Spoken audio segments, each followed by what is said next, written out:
So where I started was I never had nobody to motivate me, to tell me like, yeah, you could do this and you could do this and it can happen for you.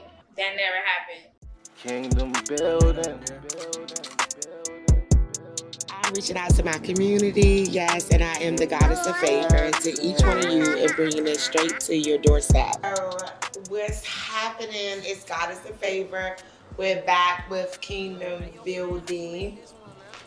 Is that correct, Queen? Yes. So what's happening? We back with Goddess of Favor. I have my girl Yoshi Sai, and we on Kingdom Building Spotlight. And the spotlight is on you, honey. Tell us a little bit about yourself. I am Yoshi, YOSHISAI, at Yoshi Sai. Yoshi Sai. Mm-hmm. And so, from what I understand, we're definitely in the building here in ATL. Is that correct? But you're not from ATL, you're from the DMV. Would you consider yourself a DMV artist? I'm from Riverdale, Maryland, basically. That's where I resided in my whole life. Beginning from a child to like 3rd to 4th grade, I was in Fort Washington, Maryland, which was the suburbs of Maryland. And then I transitioned into the little, I wouldn't call it the hood, but you know, it's like completely different than where I was. Is there a little tension between where you at? Because that was like a whole breakdown. I'm like, by 8 years old, you gotta figure this out. Okay. So why is this important? I didn't realize until like middle school that I was somewhere that was not a proper place.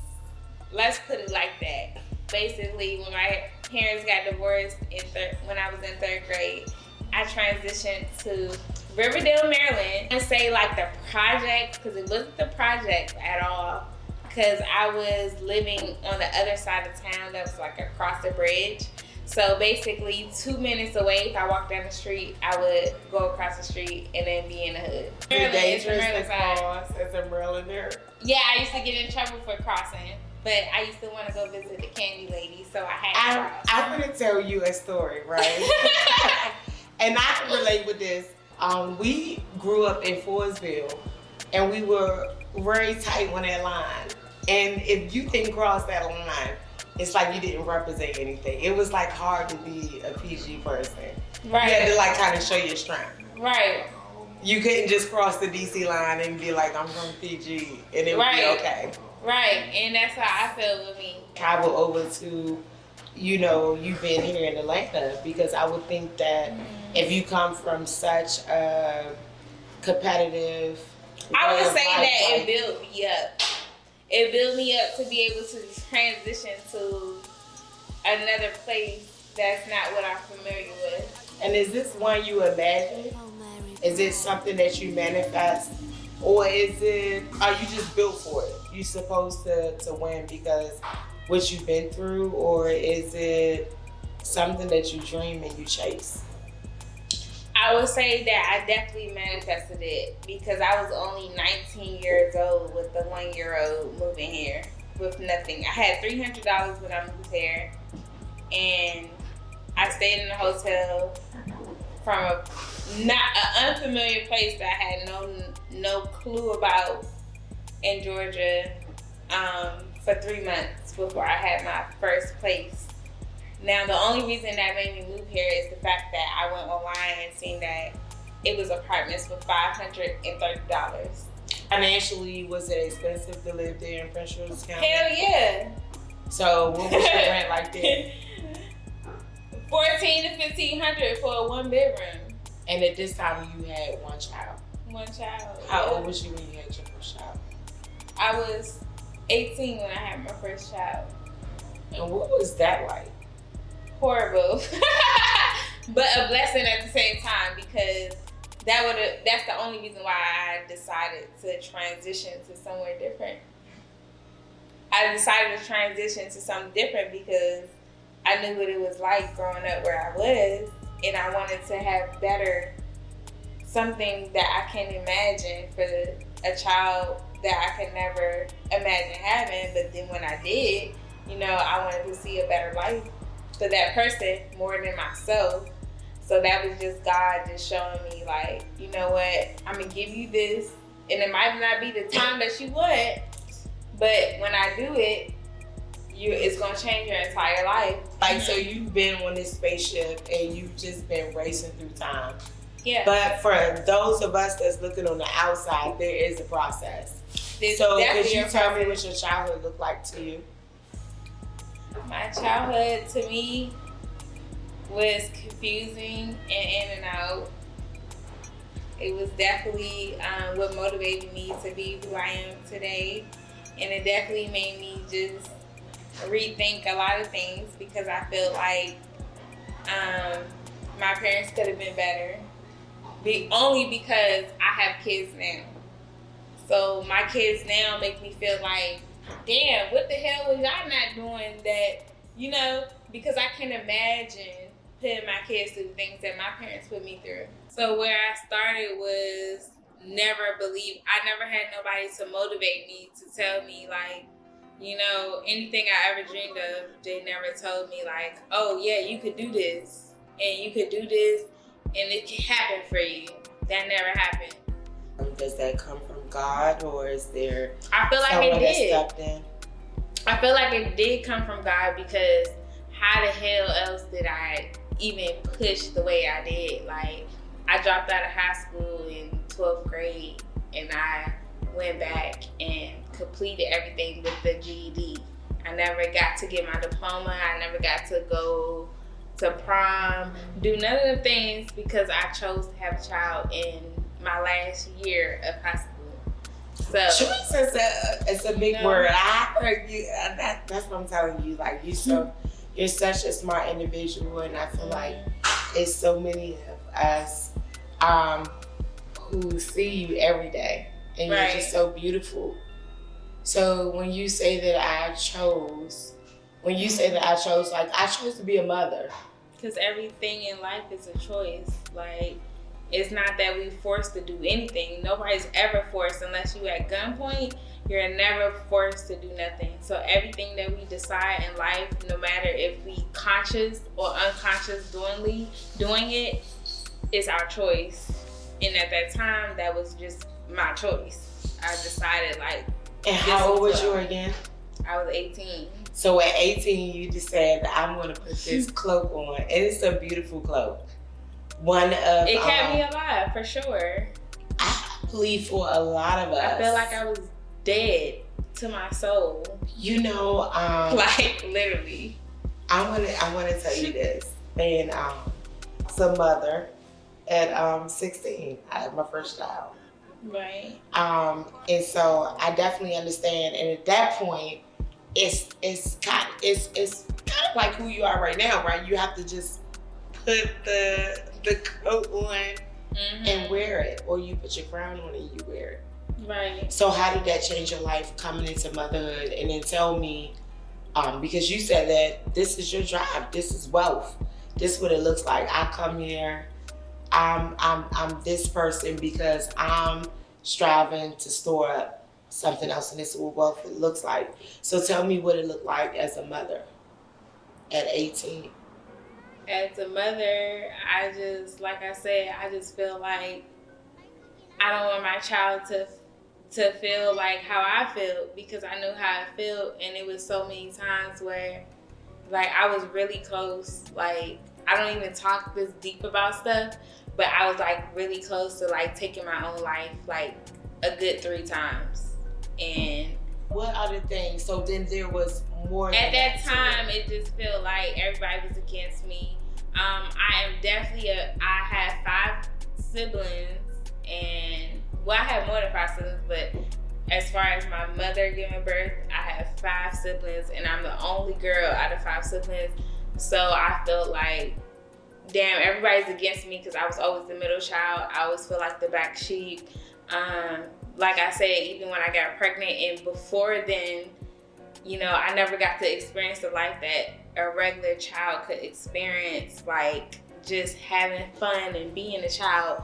I feel like I had to grow up sooner than I had to because I had to always figure out how I was going to eat, how I was going to get to X, Y, and Z. So when it came to like going back and forth to school, when it came to just being myself, when it came to just clothing myself, all type of things. So it just made me feel like, what the hell am I here for? So at that moment, at that age, when you don't have nobody in the back of your head, you know, motivating you, telling you like everything's okay, you know, supporting you, I didn't have that type of support. So at that time, it made me feel like, what the hell am I here for? I need to be gone. Is music my outlet? So this is the to place express for you. myself. Yeah. What did it mean? You said when you came into Atlanta, this was a step for you. This was a step, but I didn't know it was a step until later on. It took me like 3-4 years before I even knew it was a step, honestly. So when you came in, I just went, at the time where I came here, it was just, I want to be away from everybody. Okay. That's all it was at the time. I was thinking like, Alicia Keys, when she say like, you've made it if you can make it in New York, right? Okay. And so thinking of that, most people would say if you're a rapper, if you have any type of talent, this is the Black Empire. So if you come to Atlanta, it's easy. Has it been easy for you? I wouldn't say. I feel like it's a hype. Like, you know, you gotta know what you want, exactly what you want, what you're gonna do to get it, and how you're gonna get it, and how you're gonna keep it consistent to survive. That's just point blank, period. Because you could be from anywhere across this damn world, but if you don't have all that into place, you're gonna be right back, running back where you came from in 2 seconds. How long have you been in? And I would say that you are, and we're gonna get into your music. I just think you have like such a powerful background. Yeah. And I went to your LP party, but I have never seen any information that included where you're from. And so that's why we thought it was important to touch with you on such a personal basis, right? And I want to thank you for giving us that exclusive. So how many years do you think you have invested into, and what would you refer yourself to? Would it be a rap star? Would it be R&B? Like, right, I can say I could go all over the place because once upon a time, before Gorilla was Glorilla, like I used to rap rougher than her. But it was so many people who used to say, that's too hard, you gotta get sexy. And it was in my head so much that I listened to them and I was like, damn, maybe I am too rough. So I try to get sexy. But you know, do you find that when I think about, and no offense, when I think about where we are as Black women, and then when you say that, you know, people said that I needed this or I wanted this, I think about like the bunny going around the rope, right? And the dog is chasing it. Do you think that the age that you've been born into, that this is what Yoshi looks like? Is this what Yoshi represents? Are you moving into a different direction, or are you still chasing the fan base? Like, what makes you this star? Has anything happened between this point of what people would expect from you and just your maturity from being this 18-year-old woman with a kid coming to Atlanta? I would say that it's not as much as it was before. Like, what I want now, like I said, is wealth. So I'm not just thinking about music. I'm thinking about a million other things. Like, what does wealth look like to you?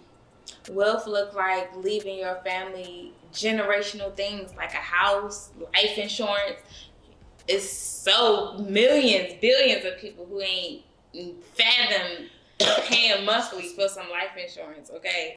Yoshi, what do you think that you was missing in childhood? The biggest part is probably just somebody who was leading me, like my parents, to just guide me, tell me about life, tell me about credit. I didn't even have somebody telling me about what my first period would be like as a woman.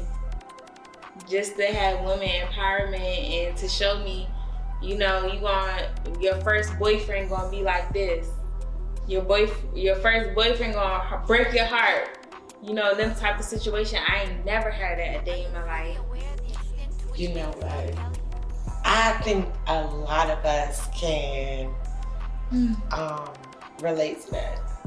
Yeah.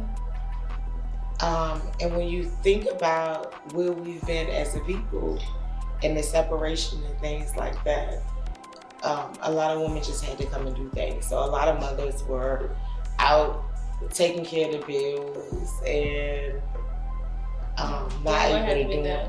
And I just feel like it was that era for women that didn't have the last women telling them how to do it. Because my mom told me, you know, in my late, I didn't get close to her to my late 20s, so she always told me, you know, she didn't have that within her mother to tell her that. And then she said her mother didn't tell her that. Her mother was an alcoholic.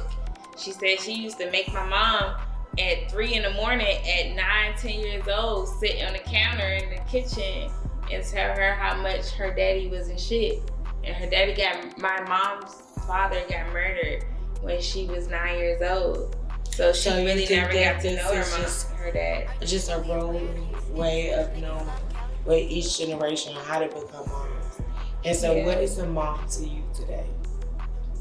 It's just to motivate your kids, to love on your kids, to just tell your kids, you know, just everything that you never even knew before in your life.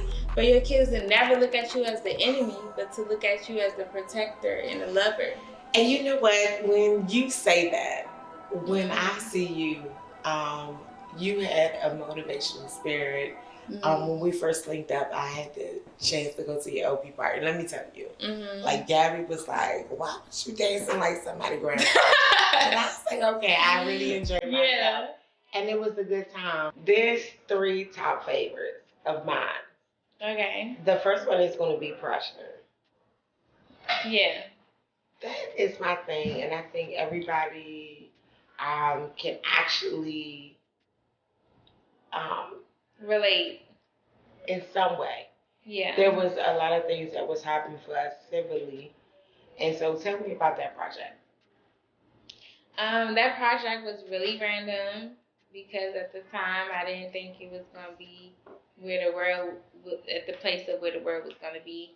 So I just decided, okay, from here to DC, I want to do something different. Now, what inspired me was Little Baby. Little Baby had a black and white video of him riding around in the civil activist mood, and I decided to do the same thing, and it was in black and white. And I'm the only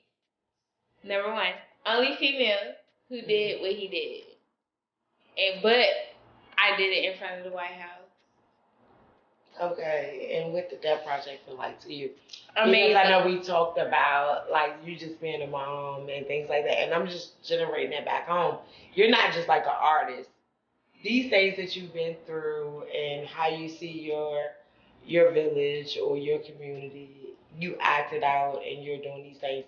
Is there anything that we should be looking forward to when it comes to your activism? Outside of music, inside of the Atlanta community? I always thought about doing nonprofit organization for women empowerment because I just feel like before men was more powering over women, and now the new era, women are powering over the men. So I just feel like it's the perfect timing. Where did you get that? I want to. It's always been like that. You feel like that men has overpowered women before.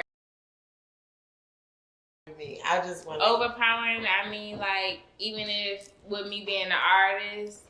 So with me being an artist, I feel like before in a different time era before. Years ago, it was always men, you know, being a rapper, being an R&B artist and certain stuff. And it's just like, it was only a very few women that was doing it. Now it's so many women, you can't even keep up with them. They're coming out left and right. Like, well, for sure. No, it's nowhere near like how it was before. Now it's artists. I mean, it's so many artists. You barely could keep up with who is who. Like, they're letting people in left and right. What is your message? My message would be to, you know, just stay down on what you believe in and to never fold on what you believe in. Sometimes you could have to portray to be someone that you're not, because majority, 99% of the time, a celebrity isn't exactly what you would see on social media. It's just an image. Yeah. So tonight, do you think that we got to see the true you?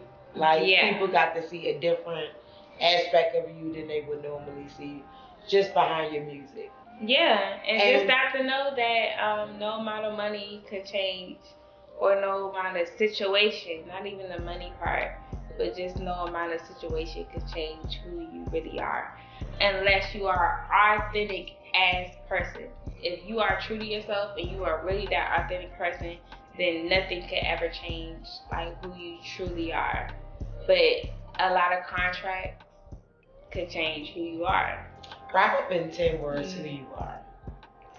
Who I am, I'm very bubbly, I'm really adventurous, I'm really outgoing, outspoken, and that's just that. And just knowing the deeper end of things, I feel like I always stood on what I believed in. And it's always about standing on what you believe in. Absolutely. And this is Kingdom Building. Before we move on, I have one more question for you. Can you tell us where we can locate your music? You can locate my music everywhere. Spotify, Apple Music, YouTube, Pandora, SoundCloud, iHeartRadio, everywhere you can think of. Drizzy, just everywhere. Amazon, and what Google Play. What do we look up? What should we search? Yoshi Sai, YOSHI/SAI. Fantastic. And you do have a huge Instagram following, right? Yeah. And what's your Instagram? At I am Yoshi. I am YOSHISAI. Fantastic. And we have your Apple Music. And before we leave out, we will play your favorite song and give us another 10 words of why this is your favorite. And let's run out with that post. Okay. So my favorite song is, I have a good amount of favorite songs, but one of the tops is Better Days that I recently did. And I feel like it just portrays where I am today. Not in the past, not in the future, but just today in this moment. And I just feel like it's just to make me a better me. And it's just a manifestation. When you speak out loud certain situations and what you want to happen, that's one of them songs. I want better days. I want better days. I want better days. And that's that. It's been a pleasure, Yoshi, and thank you for allowing us with this opportunity. We'll be back. Thank you. And I love being a part of this. And you guys check me out on all platforms, everywhere. I am Yoshi Sai. Apple Music, Google Play, Pandora, iHeartRadio. Let's go. Let's go. Period. Like and subscribe. And we'll get like and subscribe.